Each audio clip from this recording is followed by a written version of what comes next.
बुजुर्गों नौजवान भाइयों माओ और बहनों प्यारे बच्चों हवा में काफी ठंडक है और खुले आसमान के नीचे आप हजरात बैठे हैं। इस बात का भी एहसास है कि ये ठंडी हवा का मौसम बहुत देर तक प्रोग्राम चलाने के लायक नहीं है। मुझसे पहले हमारी जमात के इंतहाई मुअज़्ज़ज़ आलिम दीन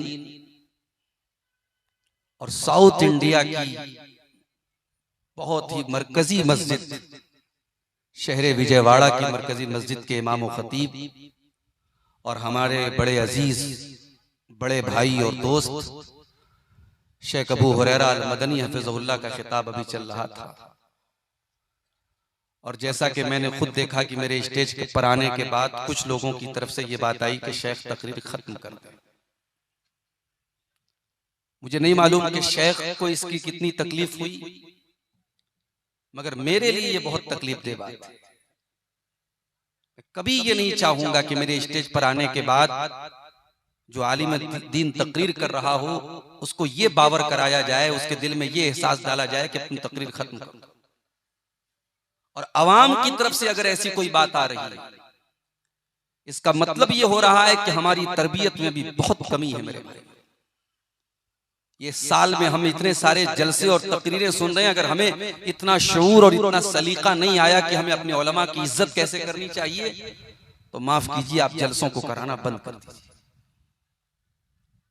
ये उलमा कोई उड़ीसा से आ रहा है, कोई उत्तर प्रदेश से आ रहा है, कोई आपके गांव का ही अगर आलिम हो हर आलिम की अपनी एक इज्जत है, अपना एक सम्मान है, अपनी एक रिस्पेक्ट है, और आपको किसी आलिम की नाकदरी करने का, उसकी तौहीन करने का, उसकी तजलील करने का आपको कोई हक हासिल नहीं। मैं उम्मीद करता हूं, मुझे बताया लोगों ने कि इस गांव में पहली मर्तबा प्रोग्राम हो रहा है। बहुत अच्छी बात है। अल्लाह ताला मजीद इस गांव के लोगों को अल्लाह ताला और ताकत दे और दीन का काम करने की तौफीक दे।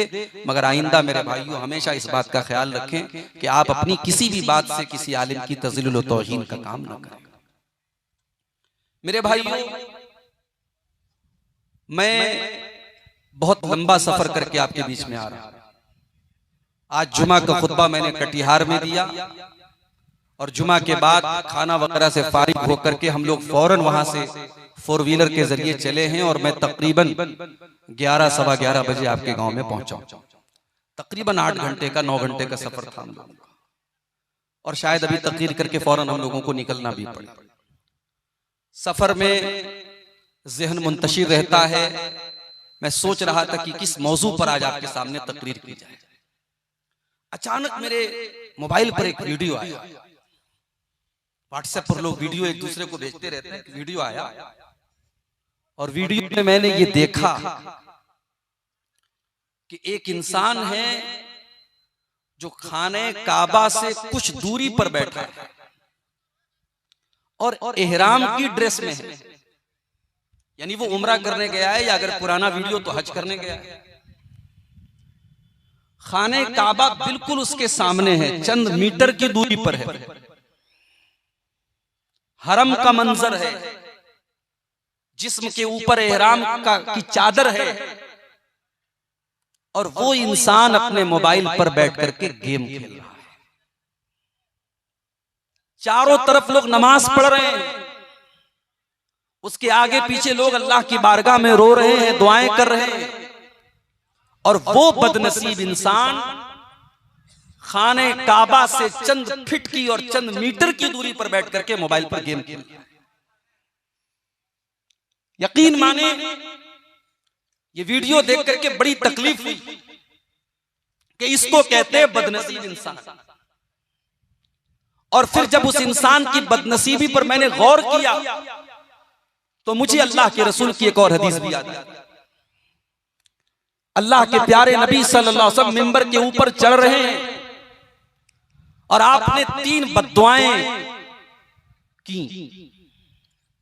रगीमान वो रजुलिन ज़ुकिरतु इंदहु फलम युसल्ली अलैया।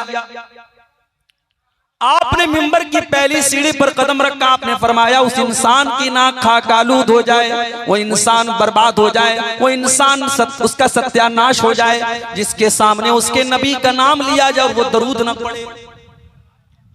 दूसरी सीढ़ी पर आपने कदम रखा, फरमाया व रगीमा अनफु रजुलिन अदरक रमज़ाना सुम्मन सलक क़ब्ल अन युग़फ़र लहू। उस इंसान का भी सत्यानाश हो जाए, वो इंसान भी बर्बाद हो जाए जिसको रमजान का महीना मिल जाए, जो रमजान का महीना पाले और रमजान खत्म हो जाए और उसकी मग़फ़िरत न हो पाए, उसकी बख्शिश न हो पाए। और तीसरी सीढ़ी पर आपने कदम रखा तो आपने बद्दुआ फरमाई व रग़िमा अनफ़ु रजुलिन अदरका इंदहुल किबर वालिदाहु। जिसके माँ बाप उसको बुढ़ापे में मिले हो, फलम युदखिलाहुल जन्ना, और उसके माँ बाप उसको जन्नत में दाखिल न कर पाए हो। इसका मतलब ये हुआ कि रमजान जैसा बरकत वाला महीना जो अब 3-4 दिन के बाद हमें और आपको मिलने वाला है, अगर उस बाबरकत महीने को हासिल करने के बाद भी कोई इंसान अगर नेकियों से दूर रहे, नमाज से दूर रहे, कुरान से दूर रहे, तो बहुत बड़ा बदनसीब है। अब उसके सुधरने की उम्मीद नहीं है। मेरे जो इंसान खाने काबा के सामने खड़ा होकर के बैठ करके मोबाइल पर गेम खेल रहा हो, अब उस इंसान से हम क्या तवक्को रखेंगे? मेरे भाइयों, हमारे दिल में एक सवाल पैदा हुआ कि ऐ अल्लाह, कोई इंसान इतना भी पत्थर दिल कैसे हो सकता है? कोई इंसान इतना भी बदकिस्मत कैसे हो सकता है कि इतने अपने मुल्क और अपने वतन से दूर खाने काबा के साए में बैठ करके भी उसे मोबाइल पर गेम खेलने की फुर्सत है, उसे अल्लाह को याद करने की फुर्सत नहीं है। जब इस सवाल का जवाब हम कुरान करीम में तलाश करते हैं, कुरान करीम के 17वें पारे की पहली आयत में अल्लाह ताला इस सवाल का जवाब देता है। इक़्तरब लिन्नासि हिसाबुहुम वहुम फी गफलतिन मुरिदून। लोगों के हिसाब का टाइम करीब आ गया, लोगों के इम्तिहान का टाइम करीब आ गया। अब यहां हिसाब से क्या मुराद है? बाज़ उलमा ने कहा इससे मौत भी मुराद हो सकती है, बाज़ उलमा ने कहा इससे कयामत भी मुराद हो सकती है। लोगों के हिसाब का टाइम करीब आ गया, यानी उनके मरने का टाइम करीब आ चुका है। वो कब मर जाएंगे मालूम नहीं। कौन सा कोरोना वायरस आकर के उनको खत्म कर दे, कौन सी बीमारी आकर के उनकी जिंदगी की डोर को थाम दे, कौन सी खतरनाक बीमारी आकर के उसके दिल की धड़कन को रोक दे, उसे नहीं मालूम। बनारस के मेरे एक दोस्त का आज मैसेज आया दोपहर में, उनका जवान भाई 30 से 35 साल की उम्र का उनका जवान भाई, अचानक उसकी आंखों की रोशनी चली गई। उसको ऑपरेशन के लिए वो चेन्नई के मशहूर आंखों के हॉस्पिटल में वो लेके जा रहे थे, मुझसे दुआ की दरखास्त कर रहे थे।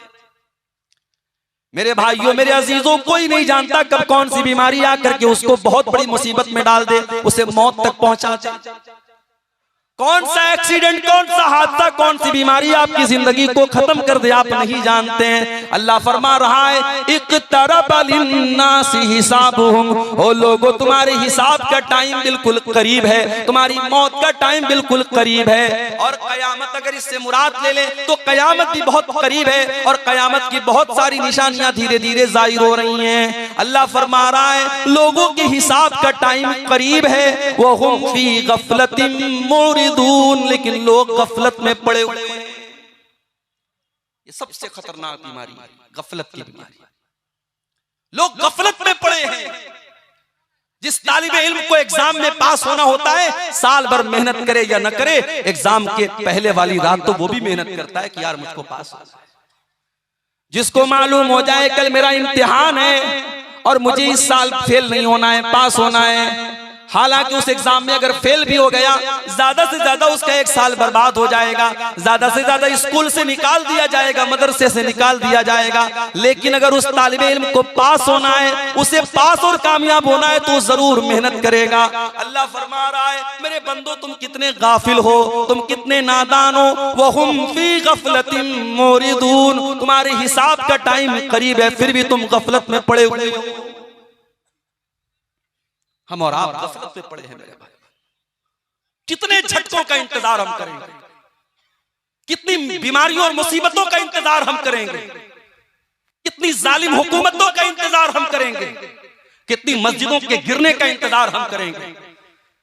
सारे वाकयात हमारे सामने हैं, फिर भी हमारे दिलों में कोई नरमी नहीं आ रही है। हमारे दिल वैसे ही कठोर के कठोर है। न हमारे नौजवानों की बेराह रवी में कोई कमी है, न हमारी बहनों की बेपर्दगी में कोई कमी है, न हमारे हराम कारोबारों में कोई कमी है, न हमारी नमाज से दूरी में कोई कमी है, न हमारे समाज में पाई जाने वाली बुराइयों में कोई कमी है। हमारे दिल आखिर कितने सख्त हो गए मेरे भाई।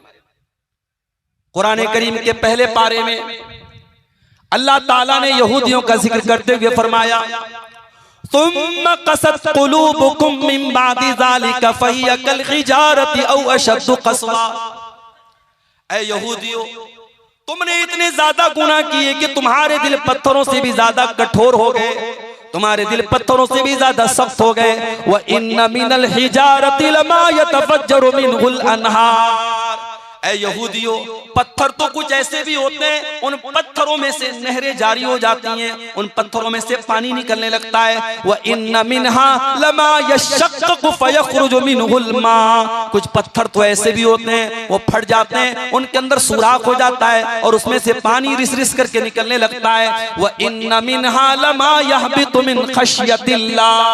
और कुछ तो पत्थर ऐसे होते हैं जो अल्लाह के खौफ से झुक जाया करते हैं। मगर ऐ यहूदियों, तुम इतने बड़े गुनहगार हो चुके हो, इतने बड़े अल्लाह के मुजरिम बन चुके हो कि तुम्हारे दिल तो उन पत्थरों से भी ज्यादा गए गुजरे हो गए।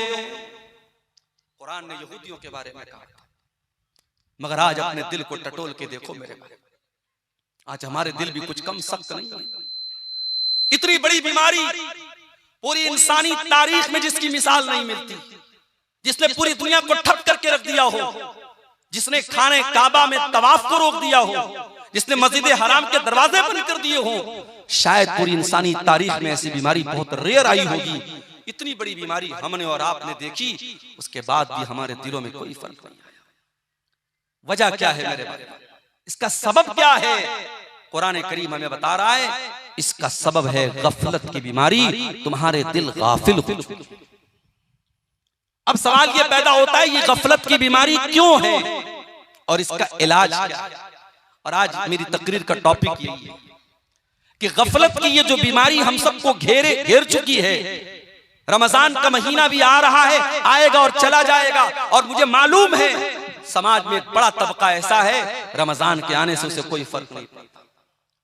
उसे तो ये फिक्र सताने लगती है कि अरे यार अब रमजान आ गया, अब 15 घंटे 14 घंटे भूखे रहना पड़ेगा, अब सुबह सहरी करेंगे, शाम को इफ्तार करेंगे, दोपहर का खाना नहीं मिलेगा। उसे चिंता इस बात की हो रही है। जबकि रमजान का महीना आता था, अल्लाह के प्यारे नबी खुश हो जाते थे, सहाबा खुश हो जाते थे। आप अल्लाह के नबी सल्लल्लाहु अलैहि वसल्लम सहाबे किराम को खुशखबरी दिया करते थे, अताकुम रमजान शाहरुन मुबारकुन शाहरुन युफ्तहु फी अबवाबुल जन्ना। आप सहाबा से कहते थे, मेरे सहाबा देखो बरकत वाला महीना आ चुका है, रमजान का महीना आ चुका है, जिसमें जन्नत के दरवाजे खोल दिए जाते हैं, व तुगलक़ु फी अबवाबुज जहन्नम, और जहन्नम के दरवाजे बंद कर दिए जाते हैं, व तुगल्लु फीहि मरदतुश शयातीन, और शैतानों को कैद कर दिया जाता है, फीहि लैलतुन खैर मिन अल्फि शहर, और इस महीने में एक रात ऐसी है जो 1000 महीने से बेहतर है। नबी तो खुश होते थे, सहाबा तो खुश होते थे, इस उम्मत के बेहतरीन लोग दुआएं करते थे। रमजान के आने के 6 महीना पहले से दुआ करते थे, अल्लाहुम्मा बल्लिगना रमजान, अल्लाहुम्मा बल्लिगना रमजान, ऐ अल्लाह हमें रमजान तक पहुंचा दे। और जब रमजान आता था उसमें इबादत करते थे, तरावीह पढ़ते थे, कुरान पढ़ते थे, रोजा रखते थे, इबादतें करते थे। तो रमजान के बाद 6 महीना वो अल्लाह से दुआ करते थे, अल्लाहुम्मा तक़ब्बल मिन्ना रमजान, ऐ अल्लाह हमने जो रमजान में इबादत की है तो उसको कबूल कर। उनकी नजर में ये वैल्यू थी। मगर हमारे समाज में एक बड़ा तबका ऐसा है, रमजान आएगा चला जाएगा, उसको कोई फर्क नहीं। माफ करना मेरे भाइयों, अगर अल्लाह तबारक व तआला ने सन 1445 हिजरी का रमजान का महीना हमें और आपको दिया है या देने वाला है, ये हमारी बहुत बड़ी खुशनसीबी है। हमें से बहुत सारे लोग ऐसे हैं पिछले रमजान को हमारे बीच में थे, इस साल नहीं है। अल्लाह को प्यारे, अल्लाह ने हमें एक और रमजान दिया है। और यहां पर आप वो हदीस अपने सामने रखिए, इब्न माजा की सही रिवायत, हजरत तलहा रजी अल्लाह ताला अन्हु कहते हैं कि नबी के दौर में 2 लोग इस्लाम लाए, एक साथ इस्लाम लाए, और उस दो भाइयों में से एक भाई बहुत मेहनती था, दीन के काम में आगे आगे रहता था, दूसरा कुछ कमजोर था। जो मेहनती भाई था वो अल्लाह की राह में शहीद हो गया, और जो कुछ कमजोर था वो 1 साल के बाद अपनी नेचुरल डेथ उसकी हुई, और नेचुरल तरीके से तबई तौर पर उसकी मौत हुई। हजरत तलहा कहते हैं, मैंने एक दिन ख्वाब देखा, और ख्वाब में मैंने देखा कि जो इंसान मैंने देखा कि मैं जन्नत के दरवाजे पर खड़ा हूं, और जन्नत के अंदर से एक फरिश्ता आता है और उसको पहले जन्नत में लेके जाता है, जिसका इंतकाल 1 साल बाद हुआ था, और जो पहले अल्लाह की राह में शहीद हुआ था और जो दीन के मामले में ज्यादा मेहनत करता था, उसको बाद में जन्नत में लेके जाता है। हजरत तलहा कहते हैं, मुझे बड़ी हैरत हुई। जब मेरी नींद खुली, मैंने सहाबे किराम से इस ख्वाब को बयान किया। सहाबे किराम ने भी ताज्जुब का इज़हार किया कि ऐसा कैसे हो सकता है, एक इंसान दीन के मामले में इतनी मेहनत किया करता था, अल्लाह की राह में शहीद हुआ था, दूसरा उतनी मेहनत भी नहीं करता था और वो शहीद भी नहीं हुआ था, उसकी नेचुरल मौत हुई थी, और शहीद होने वाला बाद में जन्नत में जा रहा है, और जिसका इंतकाल बाद में हुआ वो पहले जन्नत में जा रहा है, ऐसा कैसे हो सकता है। जब ये बात अल्लाह के प्यारे रसूल के कानों तक पहुंची, क्या फरमाया अल्लाह के प्यारे नबी ने? आपने फरमाया, क्या तुम्हें तलहा के ख्वाब पर ताज्जुब हो रहा है? ऐ मेरे साहबा, क्या तुम्हें हैरत हो रही है कि तलहा ने ऐसा ख्वाब क्यों देखा है? मुझे एक सवाल का जवाब दो। जिस भाई का इंतकाल 1 साल बाद हुआ था, अलैसा क़द अदरक रमजान, क्या उसने अपनी जिंदगी में एक और रमजान का महीना नहीं पाया? साहबा ने कहा, अल्लाह के नबी, उसने एक और रमजान का महीना पाया। आपने फरमाया, अलैसा क़द साम व सल्ला व सजद मिन सजदतिन कज़ा व कज़ा, उस एक रमजान में उसने अपने भाई के मुकाबले में ज्यादा नमाज पढ़ी, ज्यादा रोजा रखा, रखा और ज्यादा अल्लाह की राह में सजदा किया। आप साहबा ने कहा हाँ अल्लाह के नबी, ये तो सही कह रहे हैं आप। आपने फरमाया फकाना मा बैनहुमा अबअदु मिम्मा बैनल अर्दि वस्समा। ऐ मेरे साहबा कान खोल करके सुन लो, जब एक रमजान उसने ज्यादा पाया और एक रमजान में उसने ज्यादा इबादत की, तो दोनों भाइयों के दरमियान, उनके दरमियान जो दूरी है वो जमीन व आसमान की दूरी से भी ज्यादा है। हम खुश नसीब है मेरे भाई, अल्लाह हमें एक और रमजान दे रहा है। अब ये हमारे ऊपर डिपेंड करता है कि हम इस रमजान की कदर करते हैं या हम गफलत की बीमारी में पड़े रहते हैं। जिस तरीके से वो बदनसीब हरम के पास बैठ करके मोबाइल में गेम खेल रहा था, हम में से भी बहुत बड़े बदनसीब ऐसे लोग होंगे जो रमजान में रातों को खा पी करके और दिन में सो करके गुजारते हैं, जिनके रमजान का कोई मकसद नहीं होता। और ऐसे ही लोगों के बारे में अल्लाह के नबी ने फरमाया था कि बहुत सारे ऐसे लोग हैं जो जिनके रोजे का मकसद लैसा लहू मिन सियामिही इल्लल जू, उनको सिवाय भूखे प्यासे रहने के रोजे से कुछ नहीं मिलता। अल्लाह से दुआ कीजिए अल्लाह उन बदनसीबों में हमको शामिल न करे। गफलत की बीमारी क्यों होती है? इंसान का दिल गाफिल क्यों होता है? तो नोट कर लो पहली वजह, इंसान का दिल गाफिल तब होता है जब इंसान अल्लाह ताला से नावाकिफ होता है, जब इंसान अल्लाह ताला को जानेगा, उसकी सिफात को जानेगा, उसके बारे में जानेगा, उसका दिल कभी गाफिल नहीं होगा। जिसके दिल में ये एहसास होगा कि मेरा अल्लाह तो जब्बार है, पकड़ने वाला है, इन्ना बच्चा रब्बिका लशदीद, मेरे रब की पकड़ बड़ी तेज है। जिस इंसान के दिल में ये एहसास होगा, ये दुनिया में कोई देख रहा हो या नहीं देख रहा हो, अल्लाह ताला तो सब कुछ देख रहा है। उसका कैमरा तो 24/7 ऑन है, उसका कैमरा तो कभी ऑफ होने वाला नहीं है। जब इंसान अल्लाह को पहचानेगा, जब अल्लाह को जानेगा, उसके दिल से गफलत की बीमारी दूर हो जाएगी मेरे भाइयों।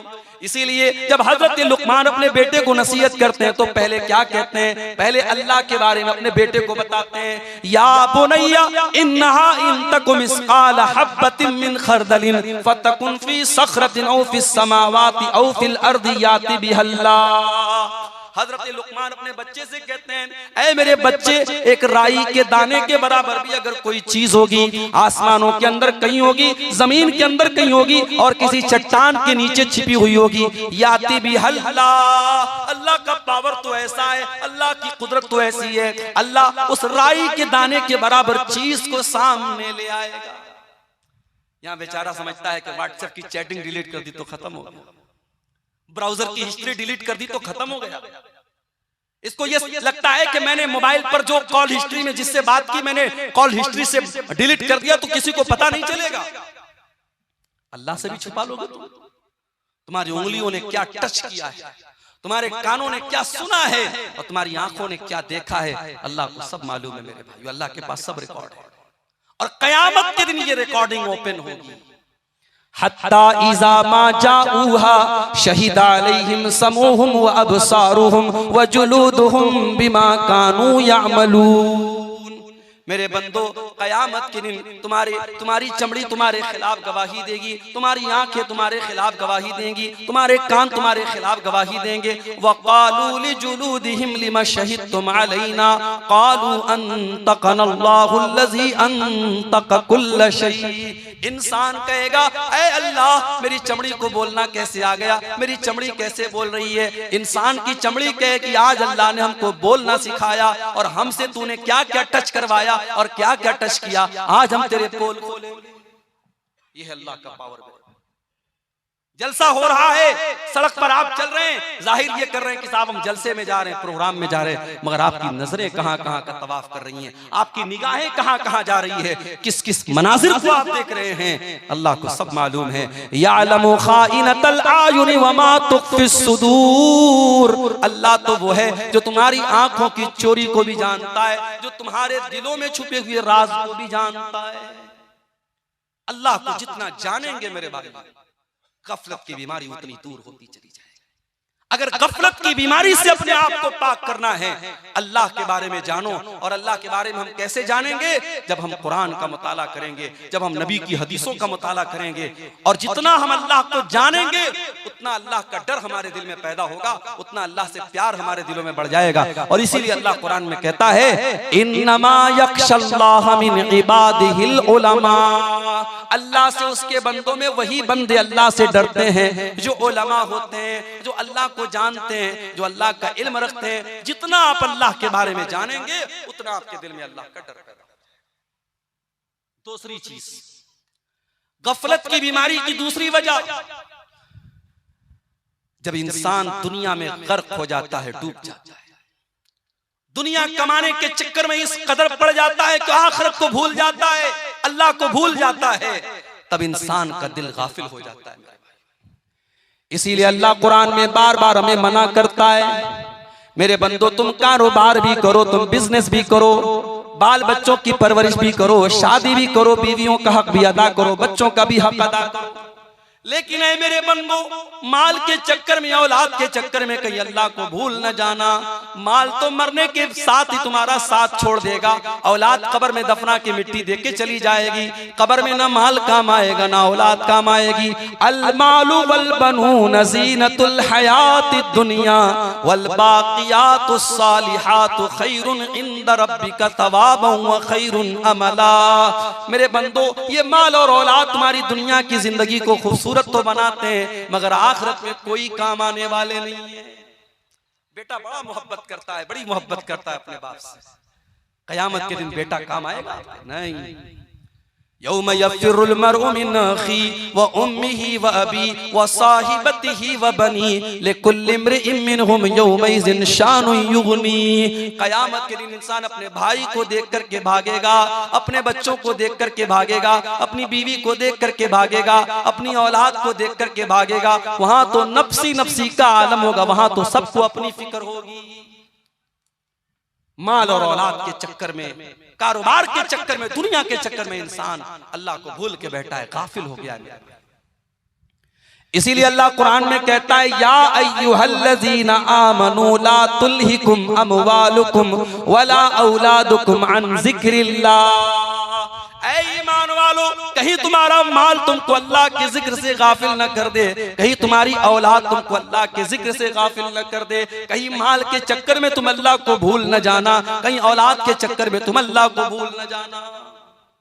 कारोबार करते हैं आप, बिजनेस करते हैं, दुकान पर बैठे हुए हैं, अजान की आवाज आती है, हय्या अलस सलाह की आवाज, मुअज्जिन दे रहा है, बुला रहा है नमाज की तरफ, बुला रहा है कामयाबी की तरफ, मगर आपके लिए कस्टमर ज्यादा इंपॉर्टेंट है, दुकान ज्यादा अहम है। आप दुकान बंद करके नमाज पढ़ने के लिए तैयार नहीं।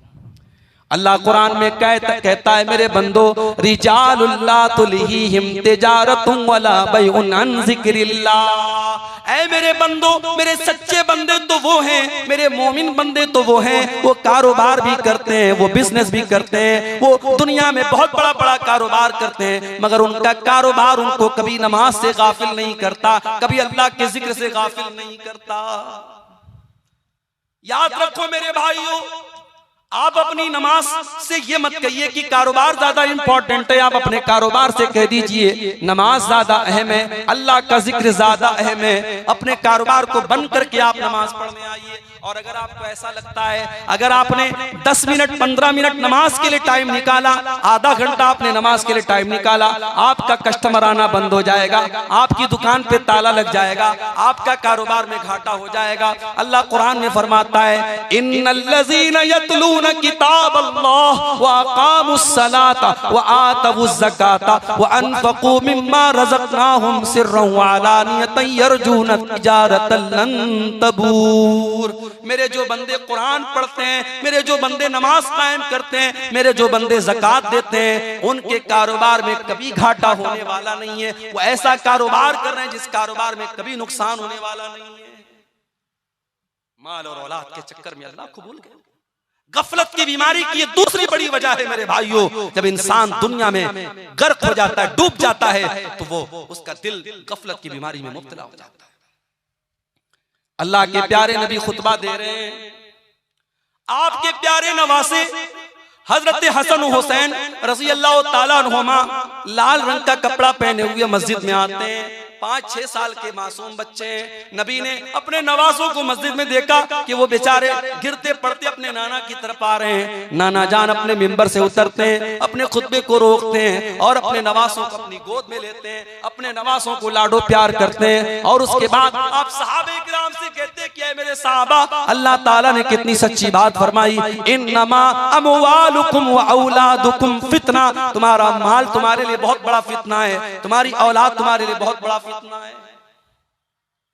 आपने फरमाया है मेरे सहाबा, मैंने अपने बच्चों को देखा, मुझसे सब्र न हुआ, मुझसे बर्दाश्त न हुआ, जब तक मैं मिंबर से उतर करके मैंने इन बच्चों से प्यार न किया, मुझे चैन नहीं मिला। मेरे भाइयों, अल्लाह के रसूल ने मिंबर से उतरकर चंद मिनट के लिए और चंद सेकंड के लिए अपने खुतबे को रोका है और अपने लाडलों से प्यार किया है, अपने नवासों से प्यार किया है, तो नबी ने इसको भी फितना करार दिया है। जरा गौर करो, आज बीवी बच्चों के लिए और कारोबार के लिए और माल के लिए हम अल्लाह ही को भूल के बैठे हैं। कितने बदनसीब ऐसे हैं 24 घंटे में एक बार भी उनकी पेशानी अल्लाह की बारगाह में नहीं झुकती है, एक बार भी अल्लाह का नाम उनकी जुबान से नहीं आता है। कितने बड़े नाशुक्रे और कितने बड़े नाकदरे हैं और अल्लाह तबारक व तआला की नेमतों की कितनी बड़ी नाशुक्री करते हैं। मेरे प्यारे साथियों, दुनिया की लज्जतों में जब इंसान गर्क हो जाता है तब उसका दिल गाफिल हो जाता है और दिल में गफलत की बीमारी पैदा होती है। गफलत की बीमारी की तीसरी वजह, जब इंसान अपनी मौत को भूल जाता है और इंसान ये समझने लगता है कि अब हमेशा हमको दुनिया में रहना है, मरना नहीं है। मौत को भूल जाने की वजह से भी इंसान गाफिल हो जाता है। इसीलिए अल्लाह ताला कुरान में बार बार हमें मौत की याद दिलाता और फरमाता है, कुल्लु नफ्सिन ज़ाइक़तुल मौत, मेरे बंदो एक न एक दिन तुम सबको मरना है। ऐनमा तकूनु युदरिकुमुल मौत वलौ कुंतुम फी बुरूजिम मुशय्यदा, मेरे बंदो तुम जहां भी जाओगे मौत तुम्हारा पीछा नहीं छोड़ेगी, मौत से तुम नहीं बच सकते। और मौत एक ऐसी चीज है मेरे भाइयों जो इंसान की औकात उसे बताती है। बड़े से बड़ा करोड़पति अरबपति भी एक ऐसा टाइम आता है, मौत नोट की गड्डी से आप जिंदगी नहीं खरीद सकते, आप नोट की गड्डी से आप अपनी सांसों को नहीं खरीद सकते। जिस वक्त मौत लिखी है, दुनिया के बड़े से बड़े डॉक्टर भी सर झुका के कहेंगे नहीं साहब, अब इनको हम बचा नहीं सकते, इनकी जिंदगी हमारे हाथ में नहीं है, इनकी मौत का टाइम आ गया है। मौत इंसान को उसकी औकात देती है। इसीलिए अल्लाह ताला कुरान में फरमाता है, फलौला इज़ा बलगतिल हुल्क़ूम व अंतुम हीनइज़िन तंज़ुरून, मेरे बंदो जरा वो टाइम याद करो जब इंसान की मौत का टाइम आता है और इंसान की जान उसकी हलक तक पहुंच जाती है और तुम मरने वाले को अपनी आंखों से देख रहे हो। फलौला इन कुंतुम गैर मदीनीन तरजिऊनहा इन कुंतुम सादिकीन, मेरे बंदो अगर तुम्हें ऐसा लगता है तुम्हारे ऊपर कोई ताकत नहीं है, तुम्हारे ऊपर कोई पावर नहीं है, किसी अल्लाह ने तुमको पैदा नहीं किया, अगर तुमको ऐसा लगता है जरा मरने वाले को मौत से बचा के दिखा दो, जरा उसकी रूह को वापस लौटा के दिखा दो, जरा उसकी जान को दोबारा उसके अंदर डाल के दिखा दो। नहीं कर सकते मेरे भाइयों हम, इसलिए मौत को याद करने का हुक्म दिया गया। अल्लाह के नबी फरमाते हैं, अक्तिरू ज़िक्र हादिनिल लज़्ज़ात, लज्जतों को तोड़ देने वाली चीज मौत को याद किया करो। उस्मान गनी को देखो मेरे भाइयों, उस्मान गनी जब किसी कब्रिस्तान के पास से गुजरा करते थे, किसी कब्र को देखा करते थे, ज़ारो कतार रोने लगते थे। पूछने वालों ने पूछा, क्या है उस्मान गनी, जन्नत की बात आती है आप रोते नहीं है, जहन्नम की बात आती है आप रोते नहीं है, लेकिन कब्र को देख करके आप रोने लगते हैं। उस्मान गनी कहते हैं, ओ लोगों, मैंने अपने प्यारे नबी को यह फरमाते हुए सुना है, इन्नल क़ब्र अव्वलु मंज़िलिन मिन मनाज़िलिल आखिरा, बेशक ये कब्र आखिरत की पहली मंजिल है, जिसने इस मंजिल को पार कर लिया उसके लिए आगे की मंजिलें आसान है। मौत को याद किया करो। एक भाई मुझसे पूछने लगे, मौलवी साहब मज़ारों पे जाना कैसा है, बंबई में हाजी अली की दरगाह पे जाना कैसा है, अजमेर में ख्वाजा मोइनुद्दीन चिश्ती अजमेरी की दरगाह पे जाना कैसा है, मज़ारों पे जाना कैसा है। मैंने कहा भाई, कब्रिस्तान जाने की इजाजत इसलिए दी गई है ताकि वहां मौत याद आए, और माफ करना मज़ारों पे जाके मौत याद नहीं आएगी। जहां औरतों का जमघट लगा हो, जहां फूल और मालाएं बिक रही हो, जहां कब्रों पर चादरें चढ़ रही हो, और जहां शिर्क हो रहा हो, बिदात हो रही हो, खुराफात हो रही हो, वहां पर मौत कभी याद नहीं आती। इसलिए ऐसे शिर्क के अड्डों पर जाना भी एक मुसलमान को सूट नहीं करता है, एक मुवहिद को सूट नहीं करता है, नहीं जाना चाहिए मेरे भाइयों। हाँ, आम कब्रिस्तान में आप जाइए, कभी अल्लाह आपको तौफीक दे, आप मदीना मुनव्वरा की जब आप जियारत करेंगे, जब आप मदीना जाएंगे, एक तरफ नबी की मस्जिद है और दूसरी तरफ बकी का कब्रिस्तान है, और उस बकी के कब्रिस्तान में 10,000 से ज्यादा सहाबे किराम की कब्रें हैं। उनसे बड़ा वली कौन है, उनसे बड़ा अल्लाह का नेक बंदा कौन है? नबियों के बाद इस दुनिया में सबसे मुकद्दस अगर कोई जमात थी तो सहाबे किराम की जमात थी। सारे सहाबा की कब्रें हैं, लेकिन मेरे भाइयों कोई पक्की कब्र नहीं है, कोई मजार नहीं है, कोई गुंबद नहीं है, कोई चादर नहीं चढ़ाई जा रही है, कोई माला नहीं चढ़ाया जा रहा है। वहां आपको मौत याद आएगी और आपको ये एहसास होगा कि अल्लाह, जब तेरे नबी के 10,000 सहाबा इसी कब्र के अंदर दफन हैं, अय अल्लाह हमें भी एक दिन इसी कब्र में जाना है और इसी मिट्टी के नीचे जाना है, हमें भी अल्लाह अपने अमल का हिसाब देना है। वहां आपको मौत याद आएगी। मेरे प्यारे साथियों, अल्लाह के नबी एक अंसारी सहाबी के जनाजे में गए, सहाबी का जनाजा कब्र में उतारा जा रहा है, अल्लाह के प्यारे नबी वहीं कब्र के पास बैठे हुए हैं और आपके सहाबे किराम भी बैठे हुए हैं। और आप जब मौत को याद करते हैं और कब्र के मनाजिर को याद करते हैं, इब्ने माजा के अल्फाज हैं, अल्लाह के नबी रोने लगते हैं, अल्लाह के रसूल रोने लगते हैं। और आप जब रोने लगते इस कदर रोते हैं, हत्ता बल्ल सरा, आपकी दाढ़ी आंसू से तर हो जाती है और आप रोते रोते सहाबे किराम से कहते हैं, ले मिसले हाजा फअइतु या इखवानी, ऐ मेरे भाइयों, ऐ मेरे सहाबा, इस कब्र की तैयारी करो, यहाँ तुम सबको आना है, इस कब्र में तुमको दफन होना है, यहाँ तुम सबको आना है और अपने अपने अमल का हिसाब देना है। इसलिए ऐ मेरे सहाबा, तुम यहाँ की तैयारी करो। इसलिए मेरे भाइयों, मौत को और कब्र को याद किया, मगर अफसोस की बात है, अभी बनारस में कुछ दिनों पहले का वाकया शायद आपने मीडिया में पढ़ा होगा कि कब्रिस्तान से 8-10 साल की लड़की की लाश को निकाल करके एक जालिम ने उसकी लाश के साथ गंदा काम करने की कोशिश की। कब्रिस्तान में बैठ करके लोग चरस और गांजा पी रहे हैं और जुआ खेलने वाले जुआ खेल रहे हैं और मोबाइल पर गंदी वीडियो देखने वाले कब्रिस्तान पर बैठ करके वीडियो देख रहे हैं। ये हमारी गफलत की इंतहा है और ये हमारी दिल की सख्ती का आलम है। मेरे प्यारे साथियों, जब इंसान मौत को याद करता है तब उसके दिल को अल्लाह ताला नरम करता है और उसके दिल से गफलत दूर होती है। और आगे बढ़िए, गफलत की बीमारी की एक और वजह है और वो वजह है बुरे लोगों की संगत। जब आप बुरे लोगों के साथ रहेंगे, गंदे लोगों के साथ रहेंगे, धीरे धीरे आपके ऊपर भी उनका असर पड़ेगा। आप बेनमाजियों के साथ उठेंगे बैठेंगे, आपको भी नमाज के मामले में आप ढीले हो जाएंगे। सिगरेट पीने वालों के साथ आप उठेंगे बैठेंगे, आपको सिगरेट से जो नफरत होनी चाहिए वो नफरत नहीं होगी। आप शराबियों के साथ बैठेंगे, शराब से जो नफरत होनी चाहिए वो नहीं होगी। इसीलिए अल्लाह कुरान में कहता है, यौम यअद्दु ज़ालिमु अला यदैहि यक़ूलु या लैतनी इत्तखज़तु मअर रसूलि सबीला। कयामत के दिन जालिम इंसान अपने हाथ को काटेगा और कहेगा, ऐ काश मैंने रसूल का रास्ता इख्तियार किया होता। या वैलता लैतनी लम अत्तखिज़ फुलानन खलीला, ऐ काश मैंने फलां को अपना साथी न बनाया होता, ऐ काश मैंने फलां को अपना साथी न बनाया होता। लक़द अदल्लनी यानी ज़िक्री बाद इज़ जाअनी, उसने अल्लाह के जिक्र से मुझको गाफिल कर दिया। मेरे प्यारे भाइयों, बुरे लोगों की संगत आपको बुरा बनाती है। इसीलिए अल्लाह के नबी फरमाते हैं, अलमरउ अला दीनी खलीलिही, इंसान अपने दोस्तों के दीन पर होता है। जो उसके दोस्तों का दीन होता है, जो उसके दोस्तों का तौर तरीका होता है, वही इंसान का तरीका होता है। फलयंजुर अहदुकुम मन युखालिल, इसलिए दोस्ती बहुत सोच समझ के किया करो। मुसलमान लड़कियां आज फेसबुक पर ऐसी लड़कियों से फ्रेंडशिप करती हैं जो काफिर हैं, मुशरिक हैं, बेदीन हैं, और वो कहती है साहब हम तो लड़की है, लड़की लड़की से दोस्ती कर ही सकती है। माफ करना, ये उसूल सही नहीं है।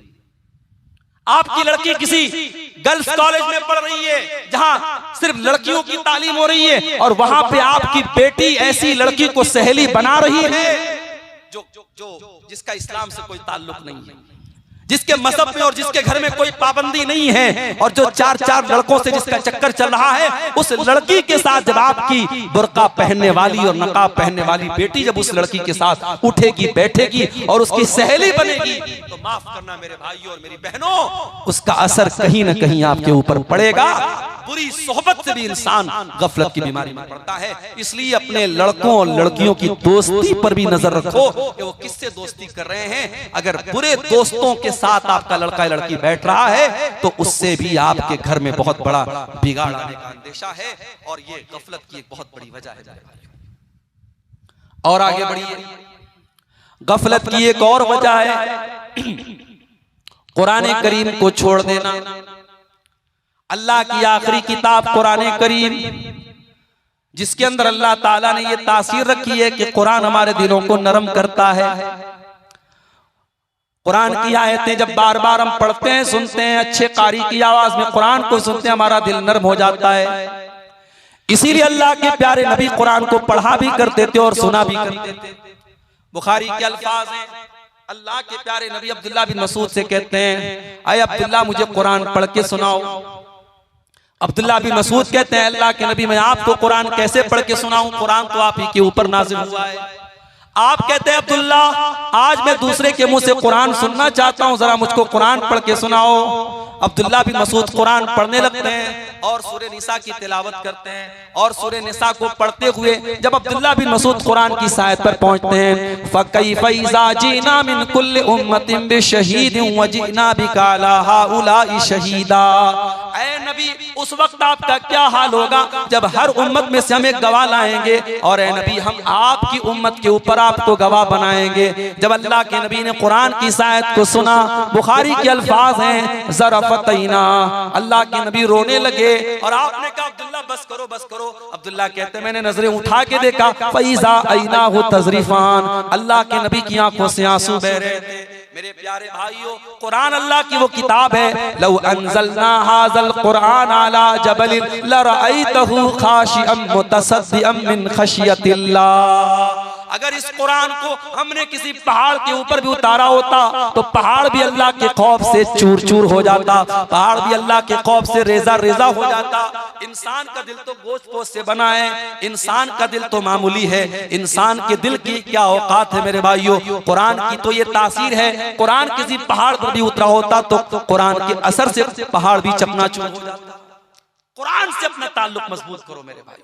और आगे रमजान का महीना आ रहा है, और रमजान का महीना कुरान के नुज़ूल का महीना है। उसी महीने में कुरान उतरा है, और रोजे और कुरान के साथ बड़ा गहरा ताल्लुक है। अल्लाह के नबी फरमाते, बुखारी और मुस्लिम की रिवायत है कि क़यामत के दिन अल्लाह के पास रोजा भी चल के आएगा और कुरान भी चल के आएगा, और रोजा कहेगा, अय अल्लाह मनातहु ताम व शराब फी नहार, अय अल्लाह दिन के 14-15 घंटे तेरा ये बंदा भूखा रहता था, प्यासा रहता था। रोजा कहेगा, अल्लाह मेरी तेरे डर से और मेरी वजह से ये खाना और पानी नहीं खाता था, पीता था, अय अल्लाह तो इसको माफ कर दे, इसकी मग़फ़िरत कर दे।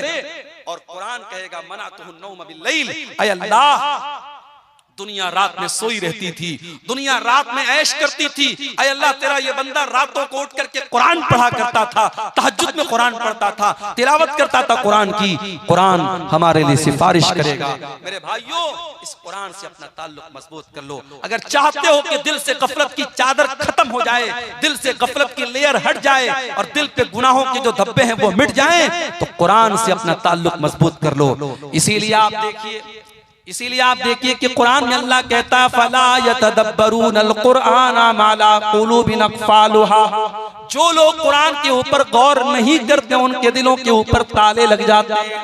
मोबाइल में आप देखिए, जब मोबाइल में लॉक लग जाता है तो जब तक आप पासवर्ड नहीं डालेंगे लॉक नहीं खुलेगा, पैटर्न लॉक नहीं डालेंगे मोबाइल का लॉक नहीं खुलेगा। दिल भी लॉक हो चुका है हमारा, और दिल के लॉक को खोलने का अगर कोई तरीका है तो कुरान करीम है मेरे प्यारे साथियों। इसलिए कुरान से अपना ताल्लुक मजबूत करो। और कुरान को सिर्फ जो हाफिज हैं उनको नहीं पढ़ना है, कुरान को हर एक को पढ़ना है। अगर आप कुरान अटक अटक के पढ़ते हैं, कुरान जो है महारत के साथ नहीं पढ़ पाते हैं, कुरान पढ़ते वक्त अगर आपकी जबान अटकती है, अटक अटक करके पढ़ने वाले को डबल सवाब मिलेगा।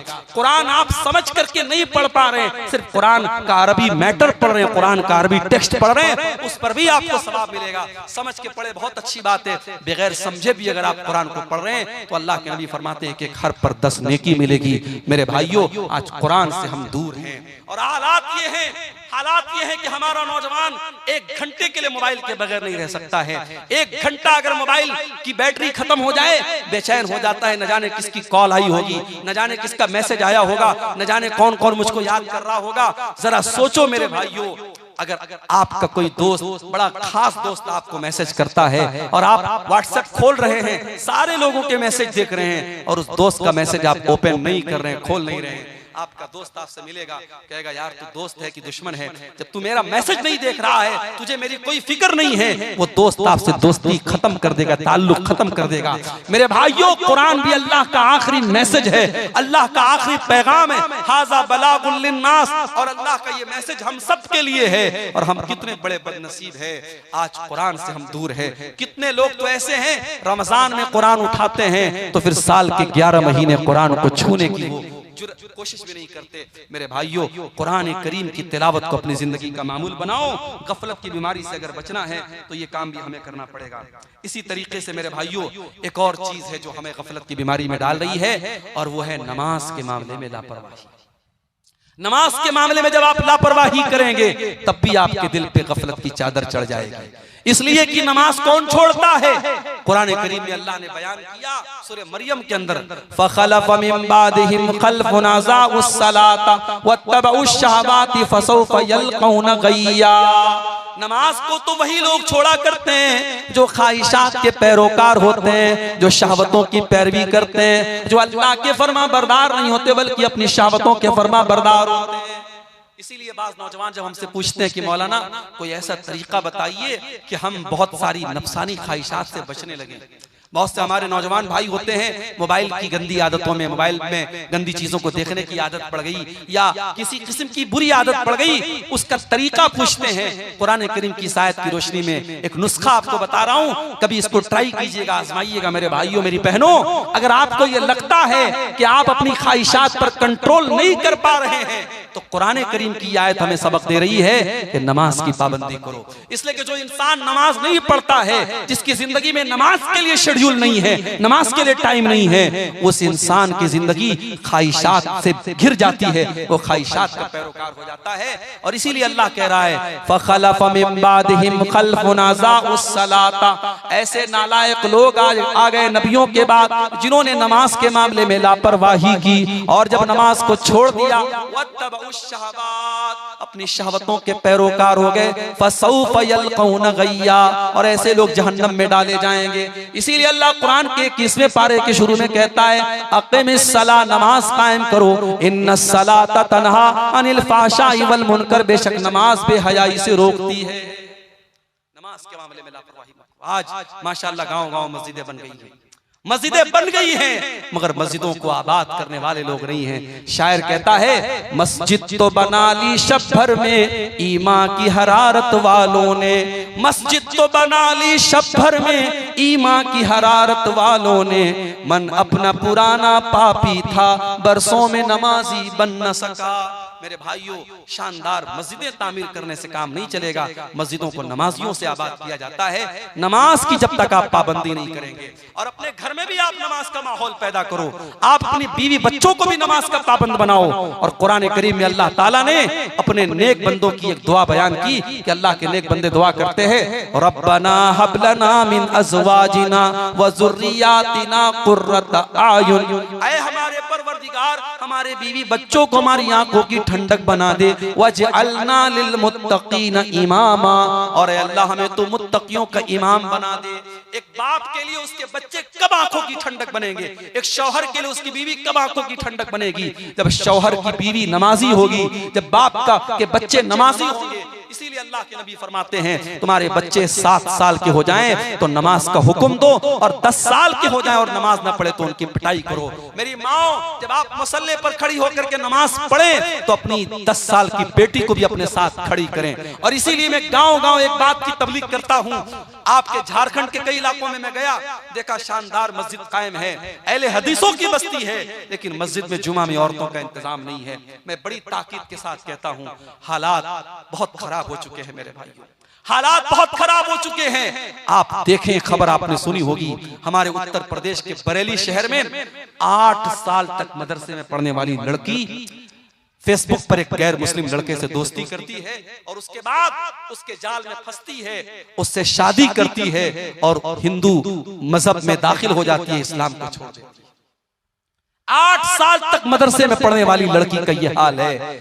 हमारी कौम आज कहां जा रही है मेरे भाई? हमारी और आपकी बच्चियां आज इस्लाम को छोड़ करके मुर्तद हो रही हैं। शायद पूरी इस्लामी तारीख में ऐसा बदतरीन दौर नहीं देखा गया था मेरे भाइयों। हमें मारा तो गया, हमें काटा तो गया, हम पर जुल्म तो हुए, मगर हमारा ईमान इस कदर कमजोर हो जाए कि हमारी बच्चियां, हमारी कौम की बहनें, हमारी कौम की बेटियां आज फेसबुक और इंस्टाग्राम पर किसी के आई लव यू पर और किसी की मोहब्बत भरे जोड़ों पर फिदा होकर के अपने दीन को खैर बात कह दे, अपने मजहब को छोड़ दे, अपनी तौहीद को छोड़ दें। इतना बदतरीन दौर हमने कभी नहीं देखा था मेरे भाइयों। इसका मतलब ये हुआ कि कहीं ना कहीं पानी मर रहा है, कहीं ना कहीं हमसे कोताही हो रही है और कहीं ना कहीं हमने अपनी बच्चियों और अपनी बेटियों की तरबियत जैसी करनी चाहिए थी वैसी नहीं की है। माफ करना मेरे भाइयों, साल में एक जलसा हो गया, घर की औरतों को, लड़कियों को आप लेके चले आए, इससे काम नहीं चलेगा, इससे काम नहीं चलेगा। ये तरबियत के लिए काफी नहीं है। आपके गांव में अगर जामा मस्जिद है जहां जुमा का खुतबा हो रहा है, मैं बड़ी ताकीद के साथ कहता हूं, हर वो मस्जिद जहां जुमा का खुतबा हो रहा हो, आप औरतों के लिए सेपरेट इंतजाम कीजिए। उनकी एंट्री अलग हो, उनका सीना अलग हो, उनका दरवाजा अलग हो, पर्दे का माकूल इंतजाम हो। आपके घर की औरतें जब जुमा के खुतबे में जाएंगी, एक साल में 50-52 जुमा का खुतबा सुनेंगी। आधा घंटे की ये जुमा के खुतबे जब वो 50 बार सुनेंगी, उनकी दीन की बहुत सारी मालूमात उनको मिलेगी।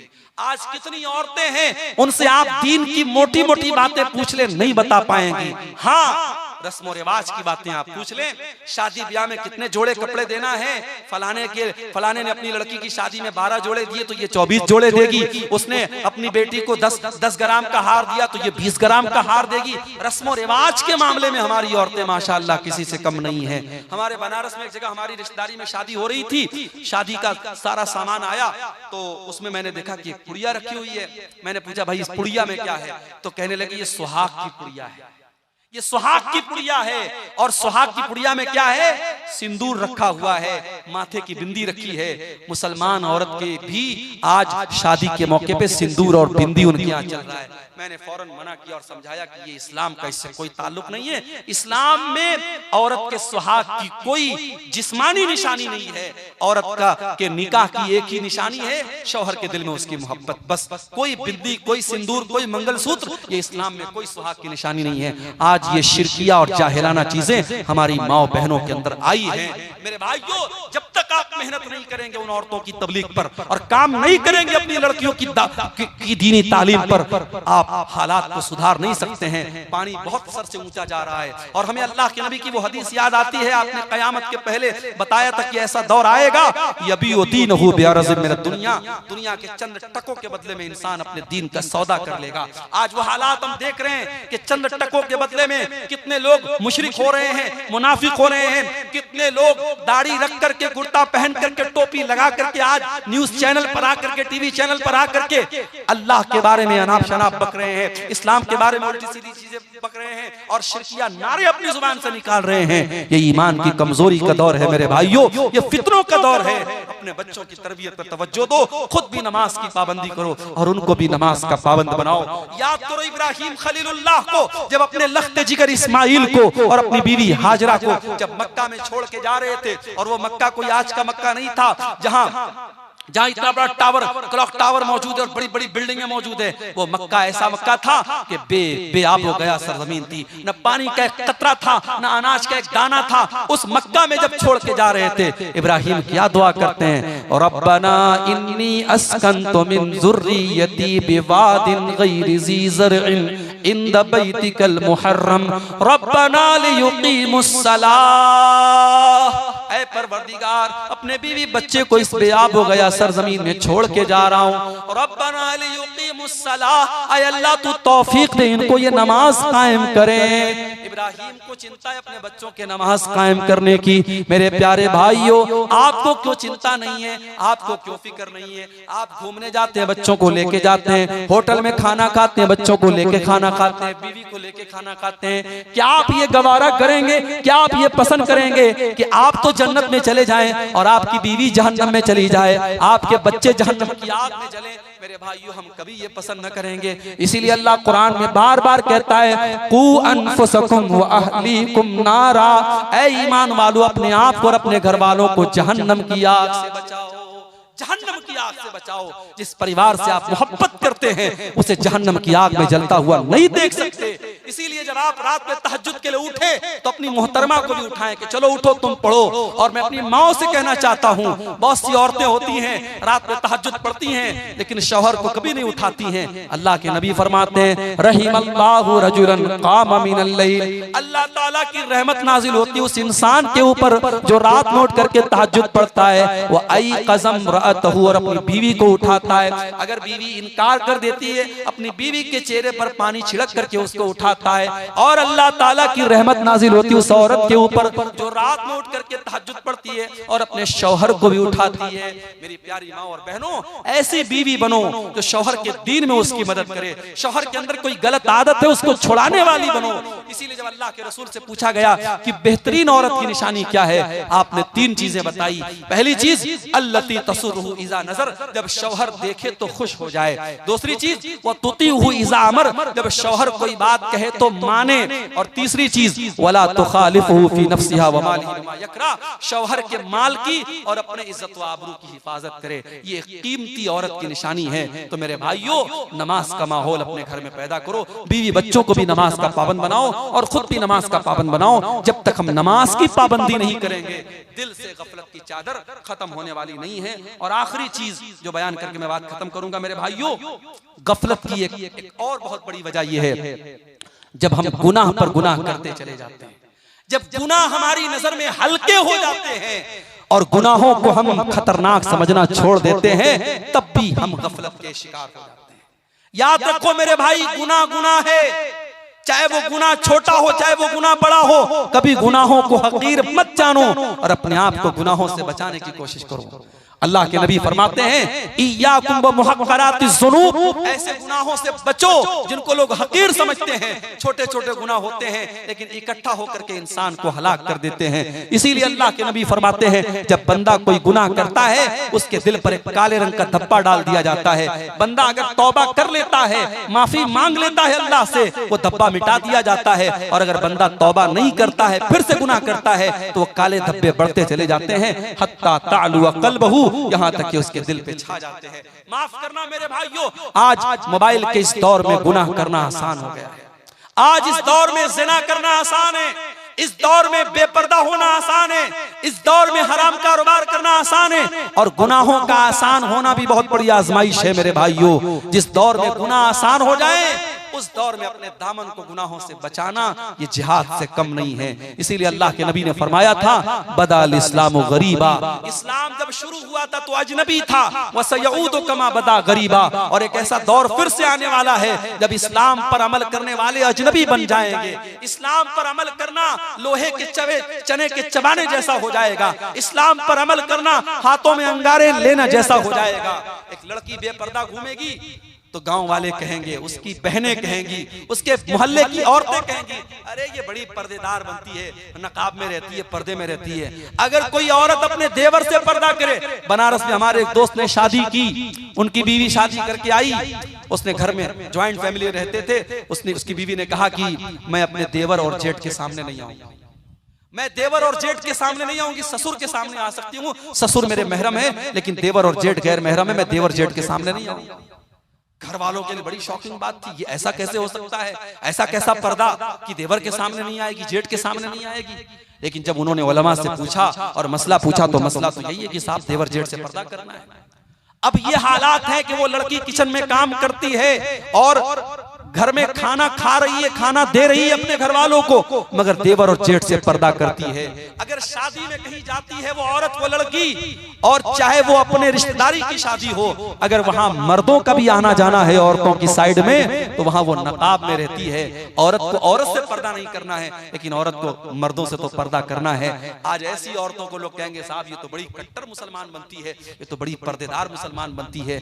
आज नौजवान अगर चेहरे पर शरई दाढ़ी रख ले तो समाज कहेगा ये तो मुल्ला बन गया, ये तो हाफिज जी बन गया, ये तो मौलवी साहब बन गया। और वही क्लीन शेव करा ले, लोग कहेंगे साहब ये तो माशाल्लाह बड़ा स्मार्ट है, हैंडसम है।